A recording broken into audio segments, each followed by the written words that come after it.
Welcome to Homemade Movies. We're going to mix it up a little bit this week to be part of YouTube's Geek Week, and we're going to show you how we made our homemade kick-ass scene, and then on Friday, as part of Fan Day, we're going to show you the full scene that we made along with the comparison with the original video. So we're super excited to be part of Geek Week, and they've already featured our homemade Star Wars scene, which stars Chris Hardwick, so we're excited about that. So stay tuned on Friday for the full video, and right now, we're going to show you how we made our homemade kick-ass scene.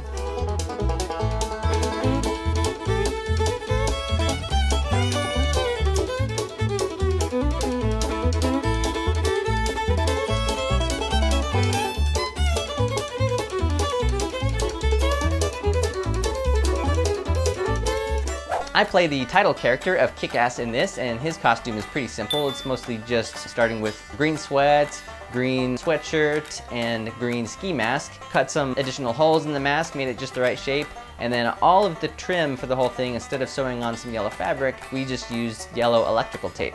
Cut it into long strips, and just kind of stuck that to the whole thing. So that's pretty much it for Kick-Ass. Right now, this character is just called Kick. Not until you get the yellow stripes. Kick-Ass.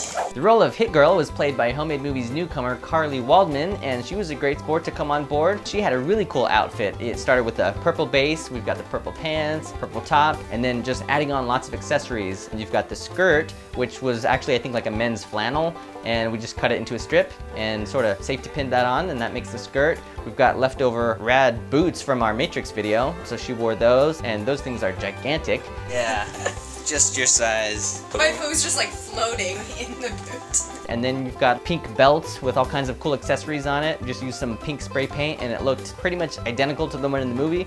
I can't believe how precise everything is. I think my belt is probably my favorite part of it, and my little grenade right here. She has a smoke grenade kind of attached to her outfit, and we just made that out of a balloon that we very lightly blew up so it had the right shape, and then painted yellow. The cape that she's wearing is actually just a jacket that we found that had kind of a cool texture to it. It's mostly black. We just left it as a jacket and just safety pinned it right to her outfit, and it looks like a cape. We made the mask out of just a piece of black fabric, super easy, probably the way they did it in the movie. And you cut the eye holes, tie it on, and then you add that purple wig on there. This is exactly the same as like the actual costume. Theirs is homemade, ours is homemade. Exactly. Once we had these costumes all made and we were wearing them, we did go outside to take some photos, and the neighbors instantly recognized who we were. Right away, the neighbor said, "Oh my God, look, it's Kick-Ass." The bad guy in this scene is played by our friend Narbeh. He actually bears a pretty striking resemblance to the guy in this movie. He is totally bald though in real life, so instead of trying to add a very short wig to his head, we used the black hairspray that you use for changing your hair color right on his head, and it worked surprisingly well. Oh yeah. Oh man, it totally worked. So once we got the suit on there with the red tie and the fake hair, he looked totally legitimate. You know, it's a good look into the future. This may be what I may be experiencing 15 or 20 years from now to kind of prepare myself for hair loss. There is one shot of red mist in this scene, and so we kind of made the costume really quick, and the red shirt is the same red shirt that we keep using. It was used for Iron Man, and it was used in our Star Trek trailer. Put some black tape on it, made the little emblems, and just for that one shot, laid Ben down on the ground wearing this outfit, and put the cape in the right place, and the cape is actually just a red t-shirt that we cut open, and then just a black jacket, and just sort of got it into the right shape, and that was it. Acting!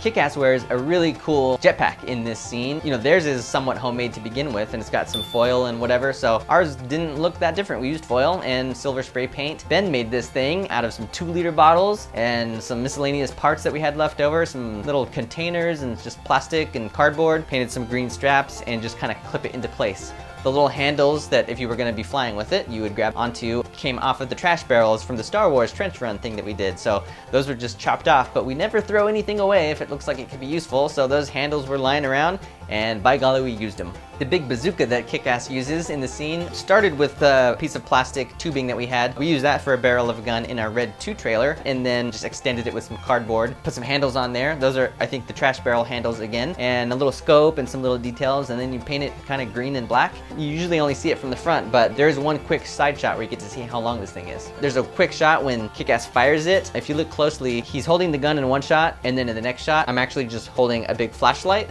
Movie magic. So that way I can just pull the trigger and have it flash. And actually the light in the room behind me goes on at the same time, so it looks like the big blast of the gun.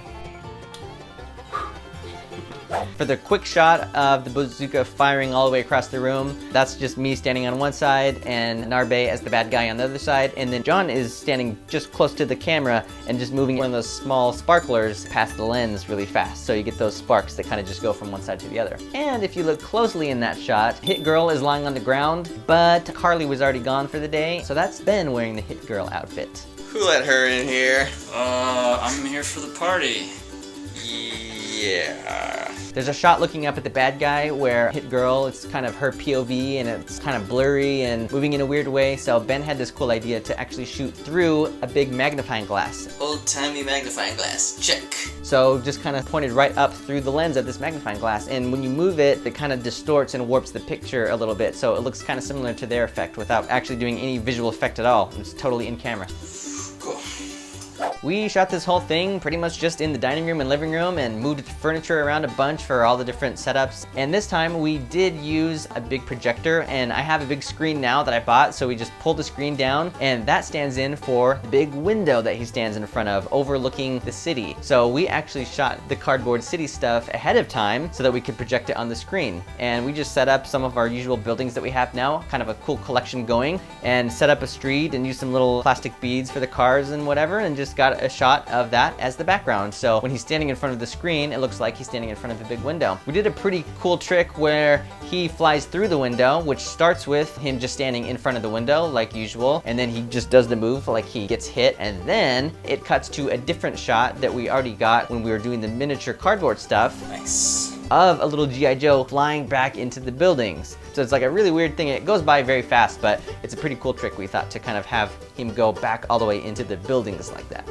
While we were shooting that background shot, we did also shoot the big finale shot where he flies all the way out across the street and explodes. So we used mostly all the buildings that we have, but we did make one new building that has a green roof and little windows and stuff. We ended up just kind of making a little body silhouette out of some tape and put it on like a stick. So the stick kind of looks like the smoke trail. We figured we could just kind of stick that through, and John is sort of hiding through the buildings there, and then at the right moment he blasts the fire. That's just using our WD-40. Yeah. Let's do like a wide shot.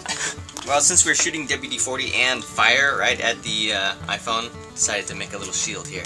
We did a couple different versions. We did some that were really small, we did some medium ones, and some huge ones, and like looked like the whole city was on fire. Their explosion isn't really that big, but we wanted to make sure that it covered the little guy. Getting the timing was really crucial on that too, kind of pulling out to the wide shot and having an explosion at exactly the right moment.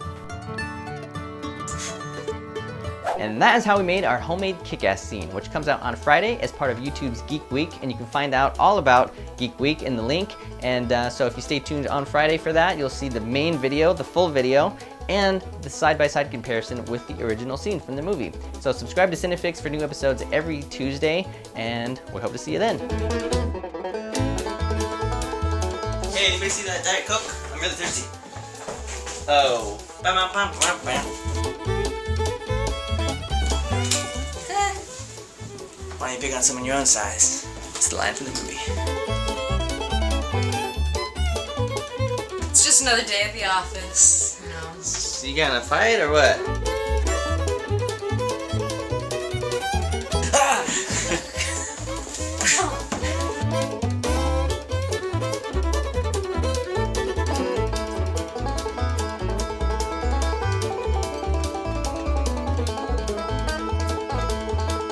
I'm Hit Girl. Ah! Perfect. Nailed it. First take. Awesome.